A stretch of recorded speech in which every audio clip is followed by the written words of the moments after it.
সুবহানাল্লাহ। আউযু বিল্লাহি মিনাশ শাইতানির রাজীম। বিসমিল্লাহির রহমানির রহিম। আসসালামু আলাইকুম ওয়া রাহমাতুল্লাহ। আমার কিছু কথা ভাইরাল আলেম ভাইদের কাছে বা ভাইরাল হুজুরদের কাছে, আপনাদের কাছে আমার প্রশ্ন,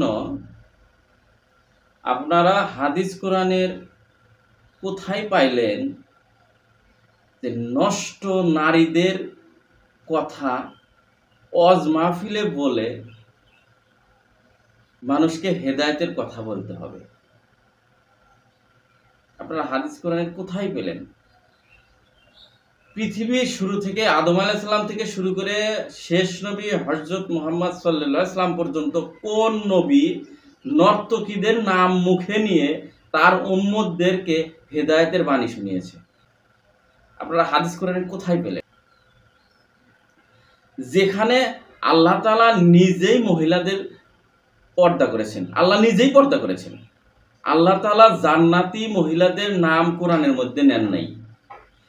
জান্নাতি মহিলাদের পরিচয় দিতে গিয়ে আল্লাহ তাআলা কাট্টা কাফের জাহান্নামী একজন ব্যক্তির নাম কোরআনের মধ্যে নিয়ে আসছেন, কাফেরের নাম নিয়ে আসছেন কোরআনের মধ্যে, অথচ মহিলাদের নাম আল্লাহ তাআলা কোরআনের মধ্যে আনেন নাই।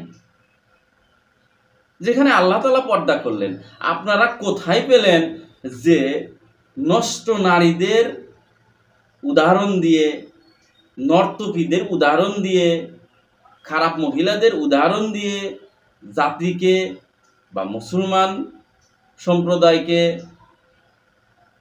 হেদায়েতের বাণী শোনাইতে হবে? এটা কি ধরনের ওয়াজ? কোরআন হাদিসের মধ্যে কথা বা আল্লাহর বাণী কি অভাব পড়েছে যে আপনার ওই সমস্ত নষ্ট নারীদের নাম নিয়ে আপনার হেদায়েতের বাণী শোনাইতে হবে মানুষকে? এটা কি ধরনের ওয়াজ? ওই সমস্ত খারাপ মহিলাদের নাম নিয়ে, নাম ধরে, উদাহরণ টেনে ওয়াজ করতে হবে, এই ওয়াজ আপনারা কোথায় শিখলেন? আপনাদের ভাইরাল হওয়া এতই দরকার, শেষ পর্যন্ত ইসলামকে নিয়ে তামাশা শুরু করে দিয়েছেন। আপনাদের উদ্দেশ্য হলো মানুষের হেদায়েতের দরকার নেই, আপনি ভাইরাল হলেই চলবে। ধিক্কার জানাই ওই সমস্ত হুজুরদের যারা ওয়াজের ময়দানে এসে খারাপ মহিলাদের নাম মুখে নেয়।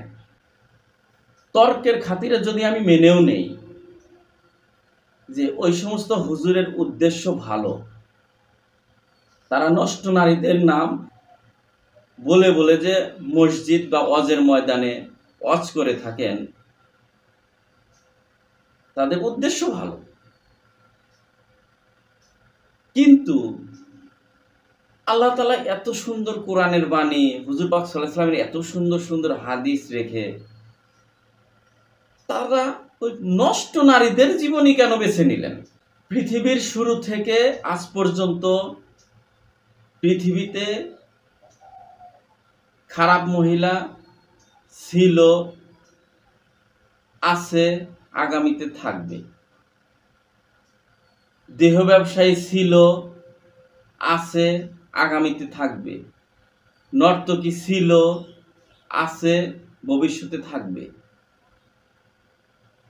কিন্তু নবীদের আমলেও তো ছিল, নবীদের আমলেও এই সমস্ত খারাপ মহিলা, নর্তকী, দেহ ব্যবসায়ী ছিল, কিন্তু নবীরা তাদের কথা তো কখনো মুখে আনেন নাই, তাদের কথা বলে বলে মানুষকে সচেতন করেন নাই। নবীরা সবসময় আল্লাহর বাণী মানুষের সামনে তুলে ধরছেন। আল্লাহ তাআলার যখন যে আদেশ হুকুম আসছে সেটা উম্মতের সামনে তুলে ধরছেন। যেহেতু নবীরা ওই সমস্ত খারাপ মহিলাদের কথা বলে ওয়াজ করে উম্মতের হেদায়েতের আশা করেন নাই, আপনারাও ওই সমস্ত খারাপ মহিলাদের কথা বলে মানুষকে সচেতন করে কোনো মানুষের হেদায়েত আনতে পারবেন, এটা আমি কখনোই বিশ্বাস করি না।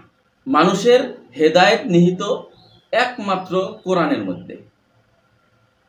আল্লাহ তাআলা নিজেই কোরআনের বাণী মানুষের মাঝে পৌঁছাইতে বলছেন।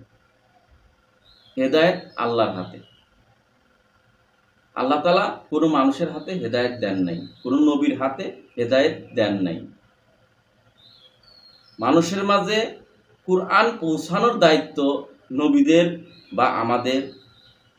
হেদায়েত দেওয়ার মালিক আল্লাহ। আল্লাহ তাআলা বলেছেন, তোমরা মানুষকে কোরআনের কথা বলে ডাকো, কোরআনের বাণী শোনাও, অন্য কিছু না। অতএব ওই সমস্ত হুজুরের কাছে আমার বিনীত অনুরোধ, আপনারা কোরআনের প্রত্যেকটা হরফ, প্রত্যেকটা আয়াত, প্রত্যেকটা সেন্টেন্সের আলোচনা করেন। হেদায়েত দেওয়ার মালিক আল্লাহ, আপনি হেদায়েত দেওয়ার মালিক না। আপনি কোরআনের প্রত্যেকটা হরফ, প্রত্যেকটা আয়াত, প্রত্যেকটা ওয়ার্ড, প্রত্যেকটা সেন্টেন্সের আলোচনা করেন। আল্লাহ তাআলা হেদায়েত দিয়ে দিবেন।